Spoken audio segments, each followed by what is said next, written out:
everyone, welcome back to my channel. My name is Maggie. Today we're going to be diving into July's budget recap, and I am switching up how I am going to be doing these videos. So let's go ahead and dive in. This is the new output I'm going to be using. I just put in my numbers on Canva to make the visual, but I just wanted to kind of do something a little bit different on the recaps. I don't know if I'm going to be doing budget with me's anymore. I kind of want to shift from talking about like specific dollar amounts to looking at percentages and just kind of reframing it. So this is going to be my first one trying it like this. We'll see how it goes. But this is a visual breakdown of what we spent in July. And this is from our monthly budget plus what we spent from savings. So previously I had those kind of split out. Here I am combining it. So we spent $19,143 in the month of July between our monthly like normal budget and from savings. So this is the breakdown. That was a very expensive month. I don't anticipate most months being like that. So let's go ahead and talk through all the different categories. So first up is bills. That's this pink here. This includes the bills for both of our homes. We have a townhome that we call in the city and one at the lake. So it's bills for all of those. Plus we also had 2 annual bills, Canva, which I use for YouTube, doing my thumbnails and visuals and things like that. And then also a iScanner app that my husband and I use for like expense reports and things like that. So that's it for bills. We also joined Lifetime Fitness in the city. So that was a prorated amount because we didn't join at the very beginning of July, but that will be in bills going forward too. Next, this sliver here is for beauty.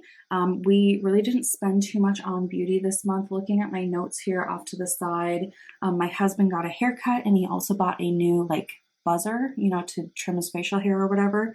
But that was it.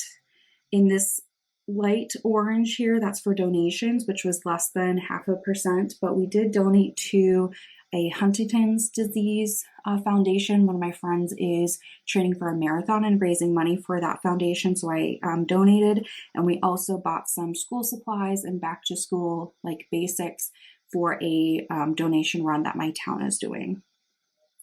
In this kind of dark green is for gas, 1.3%. This is gas for both of our vehicles as well as gas for our boat. Gifts is in this kind of like seafoam color right here, just under 1%. So the only thing I bought for gifts was during Target Circle Week, I got about $150 worth of Target gift cards in increments of $25 gift cards. But they were on a discount, so it only cost like $135, I think. So I did that to kind of stock up. I love having a few Target gift cards in my little gift supply, you know, bin, just for quick like cards or, you know, baby showers, whatever. It's just nice to have those on hand. So I got them when I could on a discount. Groceries is here in this teal color, 5.9%.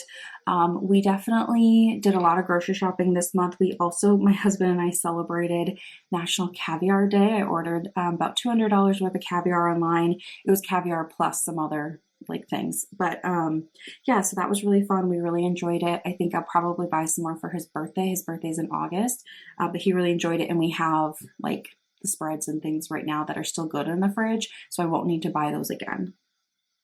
Health, 0.6%. We honestly just bought some vitamins. That's all I have listed. And then home, which took up 53%. The big expenses was from savings is that we paid for a new central air unit in the city. So that was over $6,000. And then we paid for half of the AC here for the lake. The other half will be in August after the install. And that was, I think it was like $3,800 for half. So we had a big month for air conditioning costs. But we're really happy we're just replacing them, doing it. Like I mentioned a couple months ago, like we figured out that this was going to happen, I think in May or June. And so it's just part of being homeowners, but then we'll be set for quite a while. So that was the big thing. Otherwise, looking at my list for home, I also bought a full-length mirror for our house and a steamer, but that's kind of it.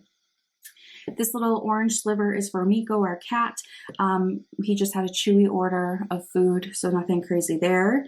Miscellaneous, The only thing we had in there was we had to pay for parking. We were downtown Minneapolis at a restaurant for dinner and had to pay for parking. So kind of nothing. Spending 11.1%. This includes going out to eat, any like clothes, entertainment, whatever. And we did all of those. So we did spend about a week in the city. We went out to a couple of different restaurants we'd never been to before. They were a little bit more expensive than what we normally spend, but we really enjoyed our time.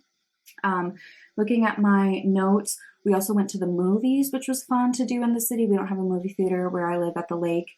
And then we also got, like I said, we got a gym membership. And so we had to get some clothes and equipment for that. So my husband got sneakers. He got a couple pairs of like nice shorts. He really likes Lululemon shorts and swim trunks and stuff like that. And they last forever. So we got him 2 pairs from there.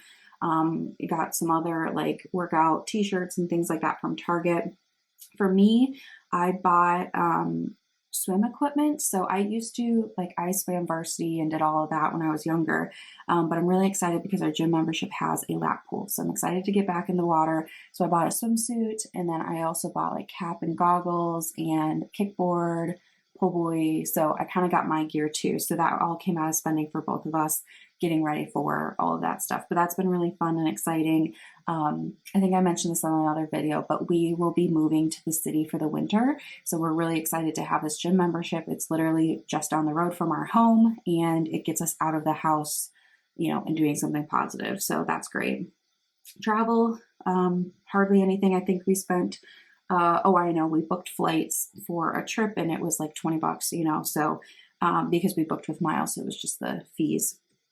Didn't spend anything on vehicles, and then the total. So it was a spending month. Most of it came from the home category, and I'm excited to see how this visual will shift, month over month each time.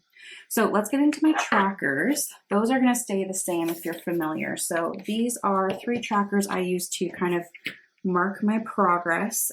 So for July, let's pick out a color. Let's do this blue. This is where I track how much money I'm investing. So this month I was able to put $2,736 towards investments through my 401k. It was a little bit higher. I got a small bonus at work for like the first half of the year. So that got paid out in July. I have my employer match, my HSA, and then I put $100 a month into my brokerage account.